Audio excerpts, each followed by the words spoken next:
Kia ora whānau, kei te pihia koe. I hope you guys are well. And what was that? Sorry, Mitch. Very busy. Thanks. No, what did you actually say? Kei te puke mai hau. Kei te puke mai.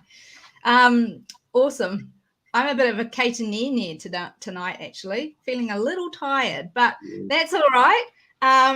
We are all good to go for this evening. And as you can probably tell, I am very excited to be joined by Kurt and Mitch from Pink and White Geothermal Gin.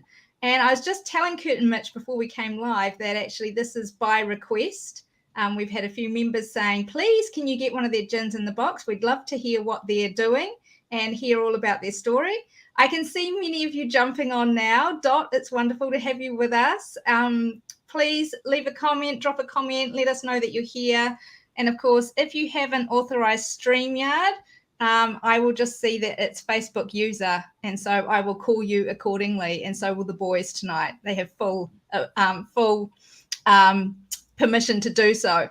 Kia ora, Cordula. Nice to have you. And yeah, I'm looking forward to this one as well. It is, it's going to be a great one, isn't it? We are looking forward to this one. Okay, see, this is what happens, boys. Somebody does an authorized StreamYard and we get Facebook user. Whoever this Facebook user is. Oh, okay. John's just let us know. It's John. He's in with a grin for gin. So he's I love it, John. You're warmed up and ready to go, I can tell. All right, so just to get you prepped and ready. Sorry, I will laugh at these comments before I show them. Dot saying she needs something tonight. I've had one of those days as well, Dot. I totally feel you, my friend. All right, so before we pass it over to the boys, you will need tonight, obviously, your tasting notes for this one, which is our London Dry gin. And you will need your your tasting bottle of the white gin, and a mixer of your choice. Of course, this month's box. Oh yeah, you've got the good size bottle. A mixer of your choice, because this month's box, of course, we didn't put actual mixers in. We put RTDs in as a special birthday surprise instead. And so you get to choose, but we are also going to let the boys let us in on what they think goes best with their gin. So choose yourself a mixer, grab some ice as well. That's always helpful. And I think you will be ready to go. And so I'm not going to talk too much tonight because I want to hear a whole lot about the story of Pink and White Geothermal Gin, as I know many of you out there do as well. So welcome, boys. Welcome, Kurt and Mitch. It's great to have you here with us. And as you can tell, everyone is excited tonight about getting into the story of how Pink and White started. So maybe we just sort of start off a little bit there. I know that I can't let you go too long before we have to sip and try some gin. So I may interrupt you a little bit, but how about we start with, how did this start? How did you start this whole gin venture? Yeah, well, it started actually with three of us. There was Brad. Brad was a good friend of ours, and I think we'd each separately talked to him, so myself and Kurt, about an idea to run a geothermal-based still. And Brad sort of, not only did he want to bring us together, he sort of said, well, actually, it's probably a good idea that I come in on it as well. So Brad was with us, right from the start. We had our bootlegging days of making all kinds of spirits in Brad's garage. In the garage, like most good old Kiwi businesses start. Yeah, exactly. Garage. I guess I had the distilling background. I've been distilling for a while, just home distilling, and I had an idea of living in Rotorua that we should be trying to do something with the resource that we have here. Mitch was sort of working in the geothermal field and had the same idea, but from a geothermal background, and then our mutual friend Brad sort of joined the dots, and here we are. Yeah. And how long ago was that? was it 2018? 18, I think. 2018, yeah. We started 2018. I think October we started making our first batches. Like Kurt and Brad are mad rum fans, and I managed to convince them to do gin, mainly because gin is actually, I guess, your spirit is your canvas, and then your botanicals are your paint brushes. With rums, with whiskies, with vodkas, you have to work on your canvas a bit more, your grains and how in your base spirit. So a gin's a really good spirit to start with. And to be honest, I never drank gin before that myself. So we've both become great connoisseurs of gin now. But we've drank more gin. We've drank more gin in the last 3 years, and by a long shot before that. Yeah. So we went from being relatively novice to sitting there having blind tasting tests till we kind of went blind. And Kurt's first batch, we put it out, and we had about 8 different bottles on there, and we had some of your big logos and names. Escape Grace was one of them. We had them all out, and our one came out. It came out second in the whole group, and we went, oh well, we'll run with that. So in terms of trial and error, I think it was we had a base recipe, and we thought that tasted really good. Let's put that one out. A few little tweaks along the way, as with all good craft products, you can sort of tweak it along the way, and sort of Stephen now still sort of refining it a little bit. Every batch you do, you might change something, just a little slight tweak in it to see if you can improve on it. We're not scared to sort of try something different and just try and see if we can make it better. Yeah.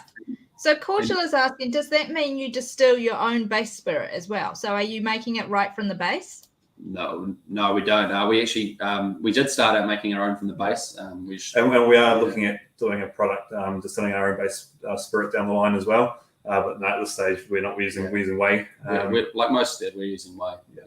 Yeah. Which is a fantastic product. The reason we use it is it's such a good product. It started off with having it was seen as a waste product, I guess, when it first was brought out, and it did start off with kind of a bad name, but it's actually such a high-end product. It's local too. It's actually made down the road in Reparoa, so it's a local product. So, we've probably got some right to that provenance in some respect, but it seems to be very common, especially in most gin products around. So I think I even know a lot of the farm managers that actually supply to the plant, so I could probably tell you the whole story of half of the herd as well. And so we wanted to have a bore, and that was a big thing, is making gin geothermally, using the heat from the ground, a renewable source to produce gin. But we found that was actually a really hard thing. We actually thought, to get ourselves off the ground and start really making some product, we needed to just get out there and do it. And so finding a premise, finding a place we could make gin and at a good price, I guess, without leveraging ourselves too much, was quite a hard kicker, I guess. And there's quite a balancing act trying to find somewhere to do it, because you've got the whole process of making alcohol and everything that goes around that, and then trying to match it up with finding a premises with a geothermal bore and being able to find somewhere where you can tie all the things together is actually a lot harder than we. Sounds like a good idea at the time, right? Council, food safety. What else do we have? Liquor licensing, custom, all of that. And it's like tying it together with trying to find this geothermal resource that is actually not a lot less common than it used to be, especially around the CBD area. A lot of it's been closed down over the years. It's trying to marry all that together. Yeah. And so we actually, we got some good help in Crouch's Brewery. So they let us out a small space, and so we've been occupying it'd be smaller than most kitchens. And we sort of started out there with we managed to move our 50-litre keg, and then we went commercial. So the three of us, a few late nights, especially from Kurt, bottling and putting out the first product. Going through the fun of coming up with labels and getting the right things on those labels, and going through logos and all that fun stuff. And then we managed to put out the first product and ran with it, and we just sort of did it through the local bars and a few off licenses to start off with. And I think COVID would have hit not too long after that. I think we just launched it at about the same time as when it was becoming a thing, and then Spirit Awards. Yeah, we were about to pull pin. We were kind of like, we've had a good time, we're done, and then and we're talking about it, and then I then stuff it, and I think I grabbed one of our last bottles of each, so I just got the neighbour wanting to know if I can use the hose. Yeah, all good, mate. And so we're about to go under, and then I sent 2 bottles away to the New Zealand Spirits Awards, and that was the 2021 awards. And you smashed it, didn't you? Yeah. We thought we had this funny feeling that we got something, and then we opened our screens and we went, oh damn! And this was kind of like one of those moments where you're completely underprepared, and we had next to no stock. When you win a double gold award at the Spirit Awards, it's probably a good idea to have some bottles in stock. Yeah. So frantically brewing, frantically distilling. We didn't have our online website going. We didn't have any sale. Like we were in wind down mode, and so all of a sudden it became quite real. We really had to get going. A couple of 2 a.m. finishes to get a few batches made, and Kurt pulled some real late nights. I started visiting a lot of bars and restaurants around town again, and just trying to get that repeat business and get going. And this is the amazing thing, especially around Rotorua. It's done it so hard over the over COVID, and it's really struggling right now trying to get those people in. Tourism's a massive part of the local economy. Yeah. And without that income, but a lot of bars are seeing a few going under or not doing too well, but they've been so supportive. They always want to have local products. They always want to make signature cocktails and get behind us. And so I guess we're quite entwined with the whole hospitality and tourism industry in Rotorua in itself. And I guess in the future, that's where we kind of want to be ourselves. Once we have a geothermal distillery going, that's what we're going to sort of play to, and we're going to make it like a destination distillery, something similar to, I'm sure many of the guests here would have gone to Reefton. And so we want to have something like that. So you come down to Rotorua, you come and, go for a mountain bike, you go and check out the geothermal features, and then you can go and check out the still, and one day have a nice drink, cool. Overlooking your favourite hot pools. Yeah. Okay, so speaking of gin made in the geothermal region, Conjula's like, this is an awesome sales pitch for Rotorua. And I do think, Dot, have you already had a sneaky little sample? She's saying she can pick up citrus. So I'm thinking, Dot, that you may have had a little sample, or you've just had a wee sniffed up. Let's see. But so on the nose, can you talk us through what are we getting? I'm with Dot. I can definitely pick up some citrus on the nose. And some of those pine notes from the juniper as well coming through. Yeah. Well. So I guess when I was developing a recipe, I wanted to make something that was not overly complex. I know at the time I noticed a lot of the gins coming out were trying to stand out in the crowd by putting in a lot of botanicals, and just that was their point of difference, was that they had 26 different botanicals, but you couldn't taste what they were. They just made an amalgamation of flavor that kind of tasted medicinal. Whereas I thought, well, I'd rather have something that's got less botanicals, is a lot easier to drink, and you can pick the botanicals out a bit more. So I thought to myself, if I want any flavor coming forward, I quite like the citrus gins. So I wanted it to have a bit of a citrus flavor, or a bit of citrus on the nose without being overly citrus. So that's the juniper. So it's quite juniper forward. It's got a reasonable amount of juniper in it. I can't stand it. I have to have a sip. I don't know. I'm a shocker. Once I smell it, I'm like, right now my taste buds are ready for it. I think. Sorry, I'm not showing the. I'm reading everyone's comments and not showing them. It's quite punchy on the nose. So it is 45% as well. Remember, so if it is, especially if you've been holding your hand for a while and it's warming up, being 45%, you will get a bit more alcohol, from it, just because it is 45%. But then again, when you do try it, it's quite smooth for a 45%. A couple of cubes of ice, and you can drink it neat. So, sorry, excuse me. Yeah, no worries. Parent duties. Yeah. We all do that. Give it away. Hi. She's watching Bluey. I'll take it back. I didn't think you waited, Dot. I was pretty sure you hadn't.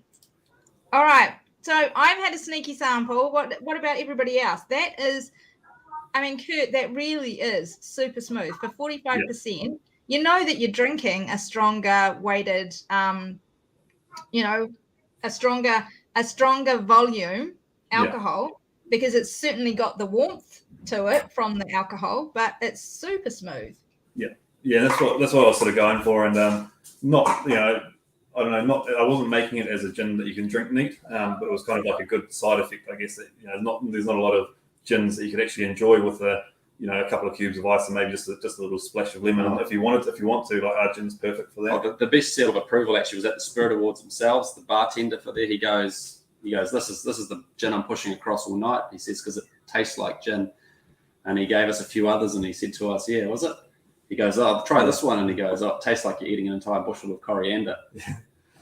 So I guess that's with that flavour that I was trying to come up with, without being like an overly like a huge amount of botanicals in there. It lends itself well to mixing with other drinks because there's a lot less clashes, I guess, with flavours, and you know, it's a London dry gin. It's not trying to be anything else. So, Yeah. And that's the white actually. So the other, we've got the pink here as well. So sorry, we didn't send you in a pink. Maybe some other time, but yeah. So we've got the two products at the moment. So if you want to talk about that later, I mean, we're tasting the white at the moment. So if you're going to go into the pink, or if you want to later on, we're going to have a little chat about the pink too. But similar sort of deal. Yeah. Okay, so Cordula's just asking, where does the sweetness come from? Yeah, so I don't really. It's just. I think it's how it interacts with the tonic. Well, they're trying neat at the moment. Oh, they're having it neat. Oh, okay. Okay. So it depends. Is that are you drinking that neat, or is he saying the sweetness is coming with tonic, or just just? No, I think that'll be neat. Yeah. So I'm not sure. It's just how the flavour profile happens. You haven't put anything. There's nothing sweet in there. I do get that a lot with actually my pink gin. People asking if there's anything added afterwards, because there is, a lot of spirits. People do add things like glycerin and that to it to make it a little bit sweeter. Ours gins tend to not do that, and ours doesn't have anything added to it. So any sweetness is just coming from the flavour of the botanicals themselves. Yeah. Yeah. So Cordula's saying that she's having it neat with ice. Yeah. So any sweetness that's just coming from there's just the botanicals. There's lemon peel, which adds that sort of zestiness, and yeah. Yeah. So Iris Root, she's asking. Yes. Yeah. That's in there. Oh God, Cordula's got a good palate. She's picked out one more of the botanicals. So yeah. Well done. So I'm thinking though that you'll have got some sweetness from some of the spices that you've chosen to use as well. Like I think coriander. The coriander might be a little bit. The coriander that we use is actually it's imported coriander seed, and I did try it alongside some New Zealand coriander seed, and it was actually a lot sweeter. The New Zealand coriander seed was actually a lot of a sharper sort of a spice, and so I think the coriander that I'm using could also be slightly different depending on where other suppliers are getting theirs from. But our one is we do try it side by side. It's not quite as sharp as a lot of the other ones too. So it gives you that sort of coriander seed flavour, but without the sort of pepperiness almost, I guess, that you get from it, or the sharpness from it. Yeah, so that could definitely do it. Because that's the thing with botanicals, so people don't realize, there's botanicals, but it depends where you get them from. They can be completely like that coriander seed that we've got. You can try 2 or 3 different suppliers, and there's just so much flavour difference between them. So you could be using the exact same amount of that botanical as another distiller, but if it's from a different supplier, it's going to taste completely different. We destroyed like all the lemon trees around here, like I think it was your grandmother's. Even like lemons, like you look at like a supermarket lemon compared to your grandma's lemon tree, and just the different amounts of oil and the zest and that sort of thing, it can actually lend to the flavour so much. Yeah. It's hard to taste too, because you sit there and it's coming out of the still, and you go, oh, okay, and you taste the first bit. Tastes strongly of juniper. The juniper oils come out boom straight away, and it hits you. And the coriander comes pretty close after, and then it's not till the end when all of a sudden, like you're in the last wee bits before the tails. That's when all the lemon comes out. All the lemon oil is a lot, I guess it's a lot heavier, isn't it? Yeah. And so you can't really taste the gin as it's coming. You have to wait till it's all mixed up in the bottle at the end. Yeah, yeah. That's so interesting because I mean, it makes perfect sense that, of course, the weight of the oils would be, different. But yeah, is it glitching on your end? Anyone else having it glitching? Is the stream glitching? No, it looks good on our side. Yeah. Okay, it's just my end. I think my poor laptop's having a breakdown. Anyway, that's okay. And so is it an over ice, or like I've actually drunk mine at room temperature as my first taste, and it's just lovely. So I am going to have a little sip. And well, I'm going to finish this little sip first, and then I'm going to add some ice and see how that changes. So sorry, there's lots of comments going on here that no, it's just me, which is yeah, just me. I'm super special. Yeah. Okay, well, that's good that you guys are all getting a smooth stream. I'll just watch myself glitch on the screen. And yeah, I think it should be all right. If I'm a bit slow with your comments, that'll be my excuse. Okay, everyone? So when it comes to mixing, what do you suggest? What do you recommend with the white gin? Well, it's with the flavour that we've made, it does lend itself to sort of whatever you want, really. Like it is, it mixes well with anything. With that citrus, though, it is quite good with I don't know, I guess a Mediterranean style or a more citrusy style. Yeah. But then again, like even I drink it always with an Indian Schweppes. Yeah, that's me. I kind of think what are 80% of mixes out there? What do people chuck it with? But then when it comes to our other gin, like again the more fruit gins, you try. I think you need to lend yourself to a better tonic. And some of the fever trees are great. East Imperials, they make some amazing. I think we mixed it with the yuzu tonic from East Imperial for a while. That was great.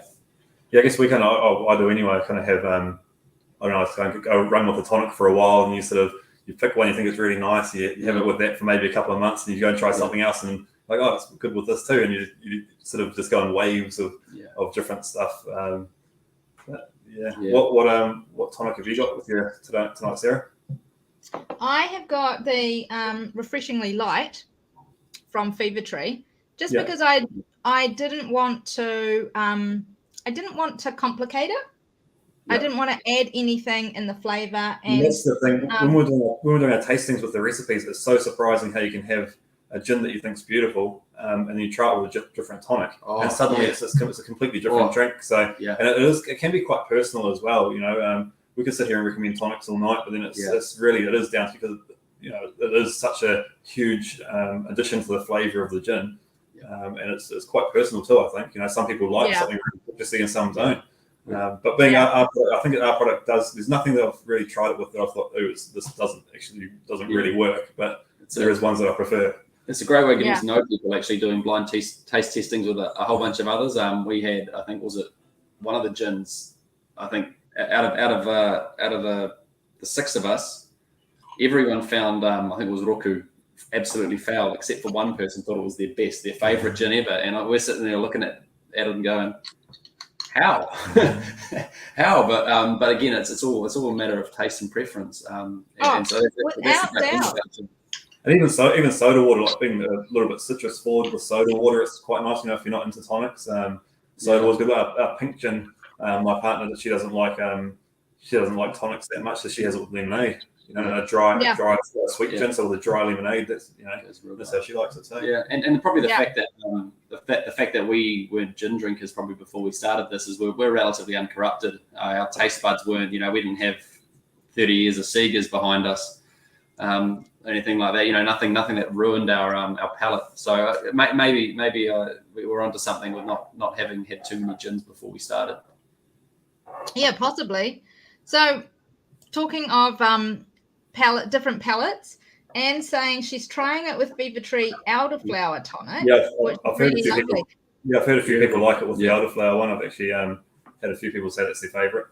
Yeah, and it's funny because that was one I almost thought about going for, but I was like, no, I'm just going to keep it as pure as I can tonight. And I think our flavour is not it's not a super strong flavour. So it's something like elderflower. You need something that's soft, eh? Yeah, delicate flavour still comes through with it. It doesn't completely overpower the elderflower. Okay, so Dot's tried this with apple and elderflower soda syrup, and her nose is tingling. It's following on from the sneezing. Is that a good thing, Dot? She was sneezing before when she tried it straight. So, okay. You know, yeah, I'm not too sure about that one. Yeah. I don't know whether that's a gin-related thing, Dot, or what. Now, Cordial is saying here, she says, this may sound a little weird, but it doesn't quite linger long enough for my liking. Now, that's a really interesting comment, isn't it? Because I think that's one of the qualities of a really dry juniper-forward gin is quite often that that taste of the juniper doesn't stay, does it, as much? No. I think sometimes the more bitter gins can linger a bit longer too. Like if you're using more of I don't know, some of the roots that are quite bitter, that can linger quite long as well. As not too strong beer, right? Yeah. So the bitterness sort of on the back of your tongue can linger for quite a while. And I think that also, like you say, Kurt, I think that depends on people's individual palates as well. You know, like what your palate really discerns straight away and what it holds on to as well. I think it does depend on that. It's really interesting because one of our members is saying this has a really nice mouthfeel, not as sharp as I would have thought at the 45%. And I think that is down to, because we've done a bit of experimenting around this, I think that's down to the whey base. I was going to say the same thing. So the whey itself, even though it's a super neutral vodka, effectively, it still seems to have like a creamy, almost like a creamy mouthfeel to it, which it shouldn't do because it's such a distilled product. It is so pure that it effectively you can't get much more neutral than what it is. But it does still seem to keep that characteristic of like a nice soft mouthfeel. And you can try it next to a grain alcohol, and it's completely different. And that's one of those other things where it's personal preference. Like some people like a grain alcohol, it's like a sort of real mild. We just had one before we started. We're just comparing the mixture ourselves, and it depends what sort of spirits you're into. I guess someone that likes drinking a whiskey or a bourbon might find that grain base is a bit more to their liking. Someone who prefers like a vodka or something more neutral might prefer the whey base. I do attribute quite a bit of that mouthfeel to the whey. Yeah, definitely. So Cordial is just chiming in. Bitter and spicy are her happy places. I think possibly that then answers the question about why it's not a long finish for you, Cordula, because there's not a lot of the bitter and spiciness. Like for me, the long finish for me, and I think Dot's picked up on it as well, is that lemon, the citrus coming through right at the end. And then it's not a juniper, but it is there is that nice mouth finish, which is that, I think that comes through from the whey base spirit. You feel like you've had a sort of like a nice coating on your mouth. But then there's quite a crispness at the end as well. But I know what you're meaning as well, Cordula. Okay, and then Dot is saying there's no bitter aftershock. Yeah, that's it, right? So no bitterness, which is what... No, the tingling nose. I think so. We've got Angelica root in ours as well, and that gives you the bitterness. But I don't put it's a binder, isn't it? Yeah, and it helps the flavors sort of stick together. Adds a bit of bitterness to it, but I use it sort of sparingly. I guess there is quite a bit in there, but I guess it's not super heavy in that. If it is super heavy in that, that's what can sort of, I guess, draw out the flavour a bit longer, give you a bit more of that lingering flavour. It was the last thing we added to it, right? It was something that we didn't have in it first, and then we added it to it, as it was meant to be, wasn't it? And I guess we're experimenting even with like the product we've got. We absolutely love it. It's to win a double gold was great. We were pretty amazing, stoked. yeah. They're constantly tweaking. Like sometimes when I do a batch, I might just add like an extra little bit of this, an extra little bit of that, and just see how it affects the overall flavor profile. And because you're also dealing with seasonal variations as well, aren't you, in your botanicals? You are. So it's quite hard to like juniper doesn't grow here, so you're getting it from overseas, and you don't know exactly what farm it's come from, or or what when it was picked. There could be variations between seasons, or if it's picked early in the season, late in the season, it could be from the same farm or the same supplier. But So, I used to work with a geochemist, so my geothermal background. His first job when he came out of uni was for Tanqueray, and he used to weigh like large amounts of juniper berries or any kind of botanical, and he would say, well, this berry's from Cyprus, and this batch from Cyprus will have this much oil in it. But then you get the same amount of juniper from another country. Cyprus seems to be one of the main ones that most get them from, say, from Greece or from Mediterranean, some other part, and it would have a completely different amount of oil in it. And so his job for Tanqueray was just trying to figure out the most consistent way of getting the same oil, depending, and they could change their batches of berries. So it could be amazing. Like one week we could all of a sudden our supplier decides to get it from another place, and that will change the whole flavor for us. The big guys can deal with that. They can swing, and they've got these. They have chemists day in day out. I think we just roll, and that's the beauty of having a bit of a craft distillery. That's the craft side of it, isn't it? It's, you do as much as you can, but at the end of the day, it's the craft product, and we don't have a. But it sounds like you guys have got a really complementary skill set here, because it sounds like like Kurt, you've obviously done some real dabbling in distilling, which sounds like it's a little bit more than dabbling, just between you and I. But and then Mitch with your the geothermal side and that, I'm presuming, is it engineering side? It's actually environmental, so resource consents. So oh wow. So speaking of which, we've got a resource consent in right now. We're hoping to have a geothermal bore consented, and then we're going to get the engineering done. And like this is the thing, is to make this thing really happen.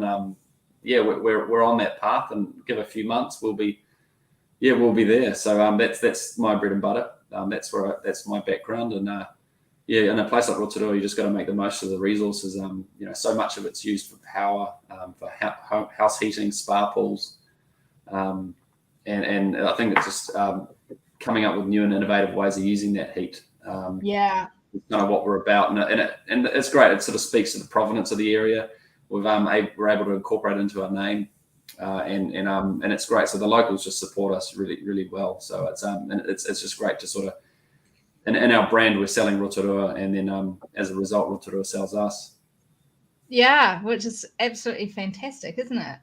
I have a good friend who lives right in the heart of Rotorua, and he has had for the longest time geothermal heating to his water and everything like that. He's very, very lucky, and it's piping hot. Yeah. Okay, so Cortula's saying she's just added Fever Tree Mediterranean, and that's brought the citrus out really beautifully. Tastes like summer. Oh, now I'm wishing I had the Mediterranean instead of the reference. And that was going to be my other choice, but I was like, I don't know. I think last time I tried Mediterranean with one of the gins, I was a bit disappointed because it felt like it flavored it for me. But Cordula, here's my challenge, because, like now after we just did that martini with Lady H, I'm a bit on to the martinis. I've had several since then. And so Cordula is our martini resident expert. But Cordula, I'd love you to chime in on this one. I'm thinking this would be a great gin for a martini because it's got that real lovely dryness, and it's got the sort of like the pure flavors, not too complex, like Kurt was saying, like not 1,000 botanicals in here. So I'm thinking it would make a really clean, crisp, dry martini. So Cordula, please chime in. But Kurt and Mitch, let us know, have you made a martini with it? I have martini and tonics all the time. So martini and tonics. yeah, it's a little bit of a actually, I've got a bottle of martinis just right there. It's a bit of a bit of a mix. You could I'm not a purist, sorry, and apologies, Cordial. I might be ruining one of your favourites, but I think it just goes great. Like the vermouth, it just really adds another layer of flavour and just really just makes it pop. And then the tonic just gives it the bubbles and it just makes it a summery drink. So yeah. Martini and tonic is kind of one of my favorite drinks. But yeah, I have tried a few martinis, and drinking a spirit straight is probably a new skill for me. Have you tried them before? Yeah, yeah. I do like martinis, but I don't know. I've got my favorite cocktail that I like to make with ours is actually like a Soho Sling. So I like to do it's like a shot of the pink and white, just the white dry gin, 50 mils of apple juice, half a lime, and then top it up with ginger beer. And yum, that sounds delicious. Garnish with a slice of apple, a little bit of thyme, and that's one of probably my go-tos. Actually, that's my go-to over summer. And tall glass or short glass, I guess, depending on how strong you like it. Nice and refreshing. Nice cloudy apple juice is the key as well. Not get a nice there's a couple of brands that have like the sort of almost looks like fresh squeezed, cloudy apple juice. Yeah, nice high quality apple juice, nice fresh lime. I'm so cracking up right now. So, okay, so I'm just going to need to run you guys and bring you up to speed with the comments that are going on. So Cordial is saying she's really happy that she's converted me, Sarah, to martinis. So yes, Cordial, your persistence has paid off, and I have been worn down over time.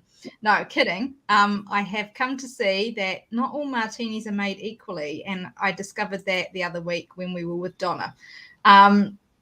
So then she says, I agree, this would be awesome in a martini. So aces to me, because I picked it up. Well martini gin. Thank you very much. Okay. And then it gets controversial from here on in. Anne says, I'm with you. I do martini and tonic now all the time. So there you go. You've got a fellow martini and tonic lover in Anne. Then Cordial says, I did pull a face at martini and tonic. However, Dot comes to everyone's rescue and she says vermouth would add botanicals. So I think it would work well with martini. Yeah, good calming influence there, Dot. Thank you for that. You may have just put a fire out there.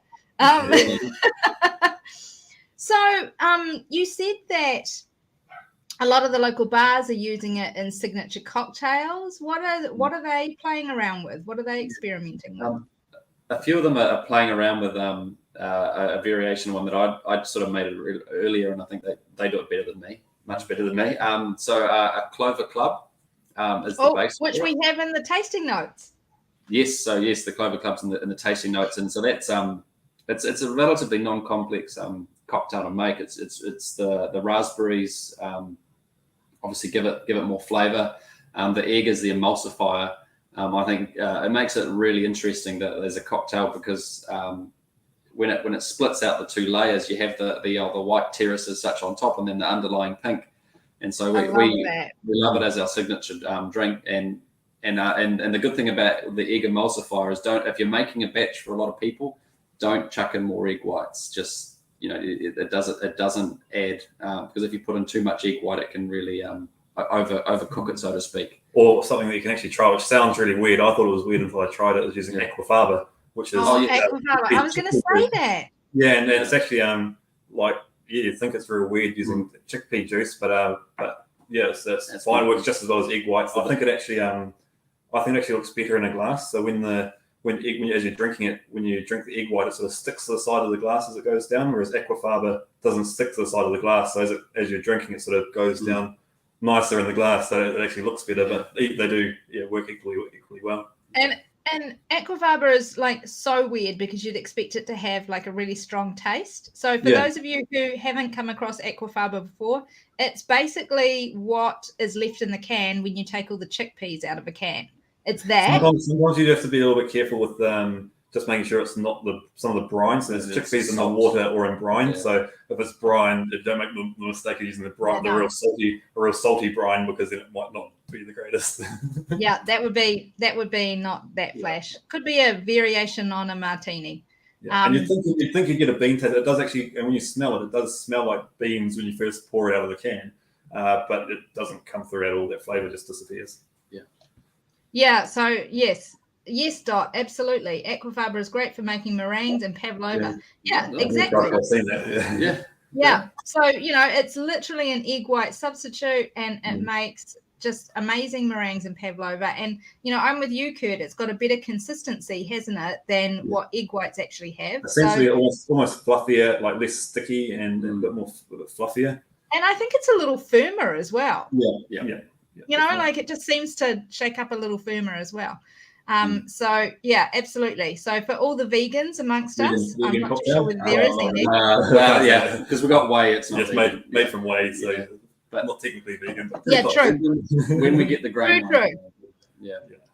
Yeah. But so I'm just going to go back because the stupid in me has to ask this question. And that is, okay, if I'm making this Clover Club for more people, then what do I do with the egg white? Do I just half the amount of people? I need to get my torch. Hang on, we've got an emergency. I'll come back with that one if it's okay. Come on, honey. Is it dark in there? I'll put the light on. Okay. And I think one of the keys to the Clover Club too is when you're shaking it with the ice is sort of good to experiment with the amount of ice that you put in there, because that's obviously what's sort of emulsifying the egg white and the spirits and everything. So I find if you put too much ice in there, it'll be a bit too watery. Or so I know with my ice cubes at home, if I'm making one drink, like 3 cubes of ice for me is perfect. But it takes once you get sometimes you might pour it and you think, oh, it doesn't quite look right, and it's just because the egg white, it's the ice bashing together that's mixing everything up and foaming it all up, and if you don't quite get that right, so it can come out a little bit funny. So a little bit of experimentation. Yeah. And yes, like catching salmonella. Yeah, that's sort of. I don't mind using the egg whites, but you are always a little bit, in the back of your mind, you're always thinking, raw egg, aren't you? Well, I have it on good authority. I have a very good friend who runs a big part of Tegel, and he tells me there is no salmonella in New Zealand. So there you go. Yeah, I'll never say no. All good. I'll never say no to drinking one if it's made from egg white anyway. Yeah, totally. Yes, Doc, very good for vegans, right? The Aquafaba. Yeah. Sorry, Mum's out mountain biking tonight, so I'm still on dad duty. Your dad duty. Okay, that's all good. Absolutely. It's usually dogs that we have to contend with rather than children, actually. And usually my dog. Yeah, the dog's been really good. The dog's sitting right there sleeping. Yeah. She found her torch. Oh, that's good. We're happy about that. Okay, so please tell us a little bit about your pink gin, because you can't just kind of tease us with the pink gin and not tell us about it. Yeah. Yes. Yeah. So it's it's not. I guess pink gins is a bit of pink gins at the moment. I guess is a thing where a lot of them are really, really sweet. So this is definitely not if you like the really sweet, sugary pink gins that are around. It's not that. So it's based off our sort of London dry recipe, and then I just add a heap of berries to it in the distilling process. So raspberries and blueberries that are sourced from a local berry farm. And so there's no sweetness added after the fact. So you just get a lot of natural berry flavor coming through with it. And yeah, it's good. Good with tonic. Good with a dry lemonade. Dry lemonade. Beautiful. Good to make the Clover Club out of it. It's got that raspberry sort of base flavor to it. So in a Clover Club cocktail, it sort of adds a bit to that sort of deeper raspberry flavor. So talk me through. I'm tasting the white at the moment tonight. What would I expect to taste differently with the pink? Yep. So I guess you're getting that. Obviously, the berry notes come through. The little bit less of like coriander and that sort of thing's dialed down a little bit. a little bit of citrus with it too. So it still has the citrus, not quite as citrus forward. Definitely a little bit of citrus in there. And similar concept as the white gin, just not too many flavors. So when you taste it, you're tasting a berry gin. Not super sweet, not super sugary. Just a dry berry flavor. Yeah. So Dot's just saying that she's not a sweet gin drinker either. And I think there's quite a few of us that are like that. Yeah. Yeah, when you look at pink gins traditionally, a pink gin was made from, traditionally is a white gin with bitters added to it. Bitters, Navy strength, right? Yeah, and so like it would actually have even berries in itself isn't technically like a classical, it's not a classical pink gin, but these really sweet ones, I think almost a category of their own. They're just super sweet. White. Some people like them. White's definitely our better seller. More people tend to prefer the white, and a pink is a lot harder to make for us. So we are. But hey, I think we couldn't make a white without making a pink, and it goes with the name. So I think Kurt again nailed a good gin. It's done really well. To get a silver as well at the Spirit Awards was really happy with that. Yeah, definitely. Yeah, absolutely. But it's definitely, I know a lot of people that have said that they don't like gin, and it's not until you sort of educate them a little bit that it's actually the tonic that they don't like. It's the tonic flavor that they don't like, and when they actually try a gin with something else, they quite like it. So I think the pink gin is quite good for that. If you know someone that doesn't like gin, you can say, well, hey, try this with the dry lemonade, or any lemonade, but dry lemonade or something, and chuck a couple of frozen raspberries in there to garnish it, and it's good on a hot summer's day. Okay, Cordula, she's snuck one in. So Cordula's saying, full disclosure, I got a bottle of each at home. So she's going to let us know a bit more. Yeah. Yeah. Well, that's good. Give us a little review, Cordula. I think there is a little review. Pink. Okay, and one of our members is saying that they've got it all lined up. We have all the plans ready in place. That's what we're planning on. That's what we want people to do. But we just need a fancier premises first. Well, we want to have a showpiece. So all ducks in a row. We'll have a consent in a few months. We'll have the engineering ready in probably a couple more. We'll run the pilot plant, and then the new guy that's he's let us occupy a shed out the back of his house, and so here we are we've gone back to a garage. Here we are. We've gone from a garage to a brewery, and then now we're in a smaller shed that's a little bit on a lean, and we're renovating it now and making it look a lot nicer. And it's right on the edge of Kurau Park, so it's overlooking all the geothermal bores just near the hospital there. Oh yeah, I know where you are. Yeah, and so look, all ducks in a row. Within a year we'll have something better there. Like he's a lovely guy. He's quite happy for us to have it, and he's given it to us rent free while we get started and try it all out. And so he's quite interested to build a distillery on his property. So we're still operating our main plant out of the brewery, and there's to be a pilot geothermal one up and going soon, and see where we go from there, onwards and upwards. Yeah. So we're looking at a lot. I guess the best place I guess to try and to talk to is at the local bars. And by all means, we're looking to run more and more tastings. I think I might have mentioned before, times are pretty tough, and not just in Rotorua. I think a lot of other gin distilleries are feeling the pinch at the moment.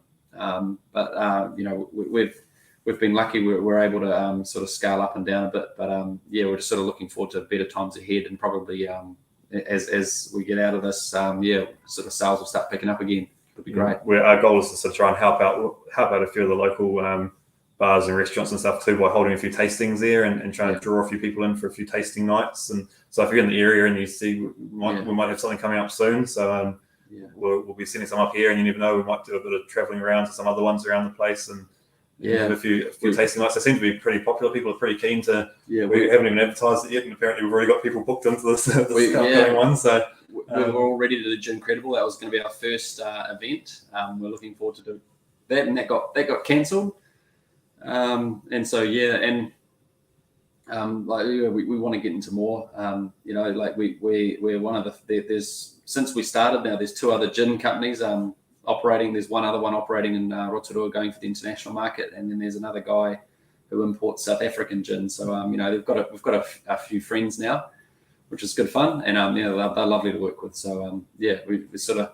It's definitely it's cool to see a bit more variety out there. And, we're starting to get into a few more outlets and stuff around the place. So like a few wholesalers are starting to take us on as well. So if you don't see us somewhere else for us, but you can keep an eye out because we are popping up. There's a few places popping up. We're popping up in Auckland and Taupo and Wellington around the place. So if you want to see us at your local bottle store, by all means, we're happy to get in there. So we've had a few queries from all up and down the country. I think Cook's Beach is where I sent some recently. Down the South Island again. They've asked for a little bit too. So it's good to get around. Even just a few bottles at a time. But the best thing is that if you buy from us, we can ship all around the country quite easily. So. I'd encourage you to use our site first. And our postage has been pretty good too, actually. I know there's a lot of hold up with postage and stuff at couriers at the moment, but we're still getting stuff to Auckland overnight. Like there's a couple of times people had ordered in the afternoon on say a Wednesday, and they had it by 9-10 a.m. the next day, which is pretty cool. So, and we tend to stuff gets shipped pretty quick. So visit our website if you need to try a bottle. And of course you can scan through this bottle and you'll be able to get it through suggestion, although suggestion, scan the little QR code, pretty handy little QR code on there. Boys, I still haven't received my order yet, so it hasn't made it as far as North Auckland overnight. Okay. But that's all right. I'm sure it'll be here in the morning. We'll make sure of that. We'll send the horses. Blame it on the couriers. Yeah, you'll blame it. Blame it on COVID. That's what everyone's doing at the moment, aren't they? Well, here in Auckland, for those of you, there's a couple of people on the call that are also in Auckland. Here in Auckland, it really is blame it on COVID. There is like nobody anywhere because they all are isolating. Everywhere's starting to get like that at the moment. My wife went into town here yesterday, and she sent me a photo of her car on one of the main streets in Rotorua, and it was the only car on the entire street parked in the car park. So it was like level 3 lockdown. We went to Ponsonby for dinner on Tuesday night, and even on a Tuesday night, normally in Ponsonby, it would be like no parking. You'd have to park down some side street and walk forever. And we got a park right outside the place that we were eating at. So unheard of. Wow. Yeah. Yeah, that's quite rare. Like, we've noticed that you're eating out, like it's almost just town's gone completely under. That said, though, summer was just heaving. We'd be lucky to do a bottle. Most gin companies would be lucky to do a bottle a year, or the New Zealand craft ones anyway. One of the local bars managed to push through 6 bottles in a week, kind of thing. They were flying. Love it. So it's great, and you support them and they support you back. And so it's Rotorua's food scene's really come a long way in the last few years. And hasn't it? It's not the fast food Chinese restaurants anymore. It's really good, and I think the offering to tourism is just only going to get better. Yeah, absolutely. So everybody listening to the call, make sure you visit Rotorua. I am certainly going to be coming and visiting the Redwoods because that is on my bucket list for this year. So I really want to do that walk through the trees. That redwood, So there's a few nice places opening up now. So I guess we can mention a couple of the ones that support us quite a bit. So there's Poco, which is actually a new one which has opened in town, which is a tapas restaurant, and they do awesome stuff. They're a new one that we've got on board, and Fainting Goat. They're a good little restaurant in town here. Then there's Eat Street with Brew Bar and Terrace Kitchen. Pick and Whistle, those classic ones as well. So it seems to be like Mitch said, changing a bit. We're getting a few quite nice places. And then the Landing Cafe as well. It's got a pride of place. It's got a view out over Mount Tarawera out there, and so I think it's great. It gives them something good to talk about, and it gives a bit of pride to the waiter or waitress when they give you something to serve. Yeah. So Dot's saying, here you go, Dot. The boys might need an introduction here. My uncle has a restaurant in Rotorua. Hua. Did I pronounce that right, Dot? Sounds good. Hua. Okay, I'll have to look that one up. Wait a minute. Yeah. That sounds like they need a gin. It sounds like they need some gin in there, yeah. They may need some gin, I think. Yes, absolutely. Absolutely. So just a report back from Cordula. She's tasted the pink, and here's her report on it, which has got me going, I think I need to try this one. She's saying very definitely recognizable and not sweet. It's a bit like drinking a sophisticated real fruit ice cream. I love that. Yeah, I think Virginia does better marketing than me. I think I'm going to use that. And that's going to be it. Can she join our marketing? Yeah. She could be. I'll say join the marketing team, but she could just be the marketing team. Yeah. There you go, Cordula. New job for you. Can you be the marketing team? You find with the pink too, when you mix it, depending on what you mix it with and how and sort of what volumes you're mixing, that when you dilute it. So if you try it neat, the berries don't quite come through as strong, but as you dilute it, it sort of opens up the flavor a bit more, and you do get a lot more aroma, or berry aroma coming through too. So it's probably more so than the white. Changes quite a lot with how you mix it and what you mix it with. It's sort of like the berry flavor is sort of bound with the alcohol quite a bit. So as you dilute it, it sort of helps release some of those flavors and aromas from the berries. So you're trying it neat and trying it mixed is also quite different. That's so interesting. I wouldn't have expected it to change that much. But that's, so interesting. Yeah. I told you you'd have banter from these members. Cordula saying you have my permission to use that, and I'm happy to swap words for gin. Good call, Cordula. That's excellent. When you run out of those, when you're doing an Instagram post and you run out of words to put with your Instagram post, you don't know what sort of flowery words to put with it. We know who to turn to now. Yeah, absolutely. And the price will be just a bottle of gin, really. How good. Okay, so Dot's saying she's been inspired by this, obviously, the pink gin. And she's saying, maybe I can use it in a fruity sorbet. Wouldn't that be spectacular? That sounds pretty good. That does sound great. What is it? Is it called? I want Dot to try that and report back to us with their findings. Yeah, I think it's a really good idea. In fact, it would be really great. Shame it would be so hard to ship, but wouldn't it be great if Dot just made some for everyone and then sent it to us all, and then we could try it? But I know that would be fairly tricky. But what is it when it's alcohol based? Is that called granita? Somebody tell me if I'm right. It sounds about right. I've heard of that. Yeah. I think it's. That's it's where you chuck a lot of alcohol in. Yeah. Yeah. Has anyone tried this yet? Have you heard of anyone trying that out in your group? Has anyone made the cake? Everyone's got different cake mixes. So has anyone made their cake yet? Their birthday cake yet? Mitch clearly hasn't. No. No. So that'll be a good father-daughter bonding session there, Mitch.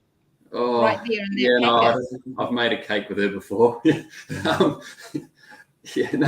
be great. It'll be amazing. It takes you about 2 days to clean up from it. I have two daughters. I know what it's like. She's up later than her bedtime right now, so she's definitely getting a few things her way. And I think she's watched about it's close to an hour's worth of Bluey right now. So she's doing great. Okay. Yeah. All right. So on that note, I think that we better save Mitch's daughter and let him go and put her to bed. But have we got any last questions for Mitch and Kurt while we have them here? It sounds like there's a lot of spectacular stuff that's going to come our way out of your distillery, and we're very excited for you and with you. But yeah, Anne's saying she hasn't made her cake yet. Oh, but she plans to do it this weekend. Good on you, Anne. That's very exciting. I haven't made a cake yet either. I was trying to find a gluten-free version of it because many of you may know that I'm gluten intolerant. So, I think, Anne, you have somebody in your house that's also gluten intolerant. So, well, maybe it's not that Anne. I can't remember which Anne.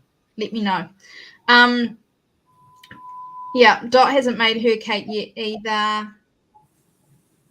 Okay, how are we going for questions, everyone? I'm just going to give everyone a little bit of time because there is a small lag between when I ask questions and when it comes back to us. But yeah, it's very exciting. Oh, Dot is gluten intolerant as well. And I was right. Gosh, we've got a lot of us, haven't we? Turned to gin because we're gluten intolerant. Eh? You can't drink beer. Yeah. Never liked beer anyway, so I was fine. But yeah, Anne's also got has gluten intolerant people, but we also have those that like gluten. Yes, I have that in my house as well. Oh, thank you, Cordula. That is really, really nice of you to say. Good job for getting Rotorua on the Aotearoa map of great locations to visit. Absolutely, yeah. We're shaping up for a very good tour of Aotearoa, I think, with all of the members. We could literally do one end of the island to the next. Brilliant. Yeah, there'd be a lot of spots that we can go and visit. So, and Rotorua would be amazing. So, Absolutely. Yeah. So thank you so much, you both you and Kurt. Well, you Kurt and you Mitch for spending an hour with us and taking us through your absolutely delicious gin. I really enjoyed that. I thought that was a super smooth, and I think maybe it was John that might have said like really warming and beautiful. Oh dear. Sorry, I'm just laughing at the members' comments. Dot's just dropping just a little bit of a. I also know Steve. Steve's a big supporter. Yeah, she bought a bottle over lockdown, and I delivered it personally to her, so she likes it. Yeah. Good. Yeah. Pleased to hear that. There we go, Dot. If you're ever popping into Steve's place, you can enjoy a gin with her. She's usually one of the first to like our Facebook posts as well. Yeah, she's always in there. Particularly as in he doesn't even drink. He's a teetotaler, but he always supports our stuff too. So yeah. Well, that's awesome. Cordial is just giving us some branding ideas. The Great Aotearoa Gin Tour. Yeah, I'm with you, Cordial. I think that's amazing. That'll be great. So yeah, thank you so much. Thank you for sharing your gin with us. Thank you for spending an hour with us and taking us through a tasting. I've certainly enjoyed it. I can tell from the members that they have enjoyed it as well and enjoyed the gin as well. And from us all, congratulations on a double gold, because that is no small feat. That's pretty amazing to be able to do that. And we're really looking forward to seeing what's next, what's coming from you guys, and please keep us posted, won't you? Yeah, cool. Thanks for having us with you tonight. It's been good to we haven't done all of these things, so it's good to have a chat. And, it's all learning for us. It's great. It's great fun. Oh, it's fabulous, and you guys did really well considering you haven't done too many of these. I'm pretty sure your live tastings in Rotorua will be amazing when you do some tasting events. So if you are in the district, Rotorua, Te Aroa province, then make sure you go and find out from the boys when they're doing some tastings, because you can go along and put a face to your name, which would be great. I'm sure they'd really enjoy that. Yeah. Oh my goodness. Sorry, Cordial is still going. She's saying, I wonder if we can get sponsors for our great Aotearoa. We need a sponsor on bus or something. Yeah. Wow, yes, right. Pink and white bus. Pink and white bus. Now we're talking. Yeah. Could be fun, couldn't it? It'd be kind of like Priscilla, but a little bit different, right? It'd be so much fun. All right. Well, Whānau, that's us for another tasting this evening. Thank you so much for joining us, and I will see you again next week. You've got your events already up on the Facebook page, so it's next Monday night. I will be dialing in from Queenstown next Monday night, so that'll be kind of cool, and hopefully the internet will play the game. But I will see you all then. And, of course, we will keep up with Kurt and Mitch and the developments that are going on at Pink and White, Geothermal Gin, and we will keep you posted on that. So then we know when we can come and visit them. Awesome. All right. Ka kite. Yeah, kei kona. Yeah.